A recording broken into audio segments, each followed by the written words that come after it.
ये आकाशवाणी रायपुर है। प्रादेशिक समाचार बुलेटिन के साथ मैं राहुल सिन्हा।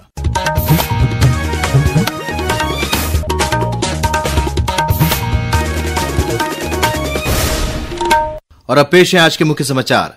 केंद्रीय कृषि मंत्री शिवराज सिंह चौहान ने आज ओडिशा के पुरी से राष्ट्रव्यापी विकसित कृषि संकल्प अभियान का किया शुभारंभ। छत्तीसगढ़ में भी आज से शुरू हुआ विकसित कृषि संकल्प अभियान। मुख्यमंत्री ने रायपुर जिले के ग्राम भैंसा से जागरूकता रथों को हरी झंडी दिखाकर किया रवाना। केंद्रीय मंत्रिमंडल द्वारा धान सहित 14 खरीफ फसलों के न्यूनतम समर्थन मूल्य में वृद्धि की मंजूरी का मुख्यमंत्री विष्णुदेव साय और प्रदेश के किसानों ने किया स्वागत। और रानी अहिल्याबाई होलकर की जयंती पर आज रायपुर में मुख्यमंत्री की अध्यक्षता में हुआ संगोष्ठी का आयोजन। मध्यप्रदेश के मंत्री प्रहलाद सिंह पटेल प्रमुख वक्ता के रूप में हुए शामिल। अब समाचार विस्तार से। केंद्रीय कृषि मंत्री शिवराज सिंह चौहान ने आज ओडिशा के पुरी से राष्ट्रव्यापी विकसित कृषि संकल्प अभियान का शुभारंभ किया। इस मौके पर श्री चौहान ने सभी राज्यों से इस अभियान को सफल बनाने की अपील की। साथ ही किसानों से कहा कि वे इस अभियान को सफल बनाने में कोई कसर न छोड़ें। उन्होंने कहा कि इस अभियान के माध्यम से विभिन्न क्षेत्रों की आवश्यकता के अनुसार कृषि अनुसंधान का मार्ग तय किया जाएगा।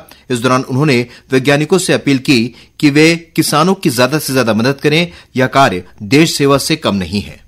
यह अभियान 12 जून तक देश भर में चलेगा। इसका पूरा लाभ उठाएं। और वैज्ञानिकों से मेरा कहना है कि देखो, ये आपका सौभाग्य है कि गांव में जाके किसानों से बात करके उनके फसल का उत्पादन बढ़ाने का मौका आपको मिल रहा है। इससे बड़ा पुण्य क्या हो सकता है? इससे बड़ा धर्म क्या हो सकता है? आप जाओगे तो देश के लिए जियोगे, उत्पादन बढ़ेगा तो देश के काम आएगा। 12 जून तक चलने वाले विकसित कृषि संकल्प अभियान के तहत वैज्ञानिकों की टीम गांव-गांव जाकर किसानों से सीधा संवाद करेगी। छत्तीसगढ़ में भी आज से विकसित कृषि संकल्प अभियान की शुरुआत हो गई है। मुख्यमंत्री विष्णुदेव साय ने रायपुर जिले के ग्राम भैंसा में आयोजित कार्यक्रम में इस अभियान का शुभारंभ किया। इस मौके पर श्री साय ने विकसित कृषि संकल्प अभियान के तहत 10 जागरूकता रथों को हरी झंडी दिखाकर रवाना किया। इस मौके पर श्री साय ने कहा कि इस अभियान में केंद्र सरकार के वैज्ञानिक आएंगे और वे राज्य के वैज्ञानिकों के साथ दल बनाकर कार्य करेंगे। वैज्ञानिकों की टीम आने वाले दिनों में राज्य के 13 लाख किसानों से संपर्क कर उन्हें उन्नत कृषि के लिए जागरूक करेंगे। कार्यक्रम में मुख्यमंत्री ने प्रधानमंत्री आवास योजना के तहत निर्मित 110 पक्के मकानों की चाबी हितग्राहियों को सौंपी। इस दौरान उन्होंने स्पष्ट किया कि बचे हुए पात्र परिवारों को आवास प्लस प्लस योजना के अंतर्गत जोड़ा जाएगा। इस अवसर पर मुख्यमंत्री ने ग्राम भैंसा और आसपास के क्षेत्रों के विकास के लिए करीब 3.5 करोड़ रुपए की लागत से के विभिन्न विकास कार्यों की घोषणा की। इनमें ग्राम भैंसा में प्राथमिक स्वास्थ्य केंद्र और हाई स्कूल भवन निर्माण के लिए 1.5 करोड़ रुपए, हायर सेकेंडरी स्कूल निर्माण के लिए 50 लाख रुपए और ग्राम अमोड़ी में पाइपलाइन विस्तार के लिए 42 लाख रुपए शामिल है। इसके अलावा श्री साय ने ग्राम भैंसा में नवीन पुलिस चौकी खोलने की भी घोषणा की। वहीं बिलासपुर जिले में विकसित कृषि संकल्प अभियान के तहत कलेक्टर संजय अग्रवाल ने प्रचार रथ को हरी झंडी दिखाकर रवाना किया। इस प्रचार वाहन के जरिए विशेषज्ञ गांव-गांव जाकर किसानों को कृषि संबंधी नई तकनीकों के बारे में जानकारी देंगे। इस दौरान कृषि वैज्ञानिकों द्वारा किसानों से सीधे संवाद कर उन्नत खेती, जैविक खेती, नई तकनीकों और योजनाओं की जानकारी भी दी जाएगी। भारतीय कृषि अनुसंधान परिषद ICAR के तत्वावधान में आज से शुरू हुए विकसित कृषि संकल्प अभियान के अंतर्गत रायपुर स्थित जैविक स्ट्रेस प्रबंधन संस्थान के निदेशक डॉक्टर PK राय और वैज्ञानिकों की टीम विभिन्न जिलों में आयोजित जागरूकता कार्यक्रमों, तकनीकी प्रदर्शनियों और किसान संवाद कार्यक्रमों में शामिल हुई। इस मौके पर डॉक्टर राय ने बताया कि इस अभियान के तहत लगभग 1.5 करोड़ किसानों तक पहुंचने का लक्ष्य है। केंद्रीय मंत्रिमंडल द्वारा कल धान सहित 14 खरीफ फसलों के न्यूनतम समर्थन मूल्य MSP में वृद्धि को मंजूरी देने के फैसले पर छत्तीसगढ़ के मुख्यमंत्री विष्णुदेव साय ने प्रधानमंत्री नरेंद्र मोदी का आभार व्यक्त किया है। उन्होंने बताया कि धान के न्यूनतम समर्थन मूल्य में 69 रुपए की बढ़ोतरी होने से छत्तीसगढ़ के किसानों को भी लाभ मिलेगा। बहुत बहुत धन्यवाद करना चाहेंगे माननीय प्रधानमंत्री जी को और भारत सरकार को कि उन्होंने 14 उत्पाद का MSP बढ़ाए हैं, जिसमें हमारे छत्तीसगढ़ का धान भी है। 69 रुपया प्रति क्विंटल MSP उन्होंने फिर बढ़ाया है। इससे निश्चित रूप से हमारे छत्तीसगढ़ के किसानों को लाभ होगा। खरीफ फसलों के न्यूनतम समर्थन मूल्य में वृद्धि का प्रदेश के किसानों ने भी स्वागत किया है। दुर्ग जिले के ग्राम समोदा के किसान विनायक ताम्रकार ने कहा कि इस फैसले से किसान आर्थिक रूप से मजबूत होंगे। निश्चित रूप से आदरणीय नरेंद्र मोदी जी ने जो 69 रुपए धान की फसल में एमएसपी में बढ़ाया है, सभी फसल में बढ़ाया है, लेकिन छत्तीसगढ़ के लिए, छत्तीसगढ़ चूंकि धान का कटोरा है, 69 रुपए सबसे बड़ी रकम है हमारे लिए। और 2320 रुपए तो पहले भी मिल रहा था, और आज छत्तीसगढ़ में पूरे भारतवर्ष में 2100 रुपए क्विंटल धान का समर्थन मूल्य हमको मिल रहा है। अंतर की राशि भी बराबर मिल रहा है, किसान खुश है। वहीं दुर्ग जिले के ही पाटन के किसान राजेंद्र साहू ने कहा कि एमएसपी के बढ़ जाने से छोटे किसानों को लाभ होगा। किसानों के, छोटे किसानों के लिए बहुत ही फायदेमंद का कार्य किया है, जो लोन के रूप में भी दिया गया है आगे बढ़ने के लिए, विकास के लिए बहुत अच्छे कार्य किए गए हैं। इसके लिए मैं सरकार को धन्यवाद देता हूँ।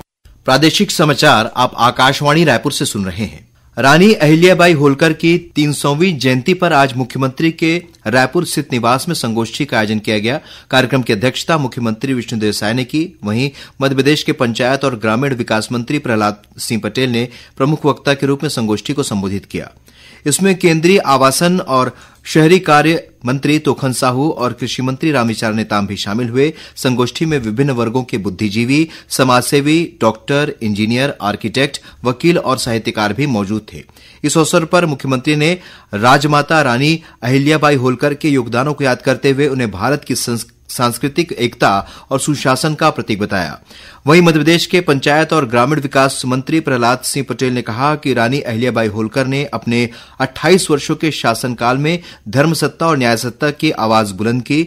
उन्होंने अपने जीवन में तमाम विपत्तियों के बीच अनेक अनुकरणीय कार्य किए। संगोष्ठी को प्रदेश भाजपा अध्यक्ष किरण सिंहदेव और छत्तीसगढ़ विधानसभा के पूर्व उपाध्यक्ष नारायण चंदेल ने भी संबोधित किया। भारत के 7 बहुदलीय संसदीय प्रतिनिधिमंडल आतंकवाद के खात्मे के लिए अपनी विदेश यात्राओं के दौरान उच्च स्तरीय चर्चाएं कर रहे हैं। इसी कड़ी में डीएमके सांसद के कनिमोई के नेतृत्व में एक प्रतिनिधिमंडल ने ग्रीस में विदेश मंत्रालय के वरिष्ठ अधिकारियों से भेंट की। उधर रोम में भाजपा सांसद रविशंकर प्रसाद ने मीडिया के प्रश्नों का उत्तर देते हुए कहा कि वैश्विक आतंकवाद के अभिशाप के बारे में दोनों देशों के विचारों में समानता है। मुख्यमंत्री विष्णुदेव साय ने कल बालोद में 3 जिलों नारायणपुर, कांकेर और बालोद के अधिकारियों की बैठक लेकर शासकीय योजनाओं के क्रियान्वयन की समीक्षा की। इस अवसर पर मुख्यमंत्री ने सभी अधिकारियों से कहा कि वे विकसित छत्तीसगढ़ की परिकल्पना को साकार करने में सक्रिय भागीदारी निभाएं। बैठक में मुख्यमंत्री ने सुशासन तिहार के दौरान प्राप्त आवेदनों के जल्द निराकरण करने के निर्देश दिए। उन्होंने बालोद जिले में गन्ना और कांकेर तथा नारायणपुर जिले के किसानों को दलहन तिलहन फसलों की खेती करने के लिए प्रोत्साहित करने को कहा। उन्होंने आजीविका मूलक गतिविधियों को बढ़ावा देने, ड्रोन दीदी कार्यक्रम पर विशेष ध्यान केंद्रित करने, अधोसंरचना विकास कार्यों को गुणवत्ता तथा समय सीमा के भीतर पूरा करने के निर्देश दिए। इस अवसर पर मुख्यमंत्री ने बालोद जिले के देवरी और डौंडी लोहारा में 500 करोड़ रुपए की लागत से उच्च दाब विद्युत उपकेंद्र तथा 11 करोड़ 47 लाख रुपए की लागत से जुनवानी में चिखली सड़क निर्माण मार्ग को मंजूरी दी। कोयला घोटाला मामले में निलंबित आईएएस अधिकारी रानू साहू, कारोबारी सूर्यकांत तिवारी और पूर्व डिप्टी सेक्रेटरी सौम्य चौरसिया को सुप्रीम कोर्ट ने शर्तों के साथ अंतरिम जमानत दे दी है।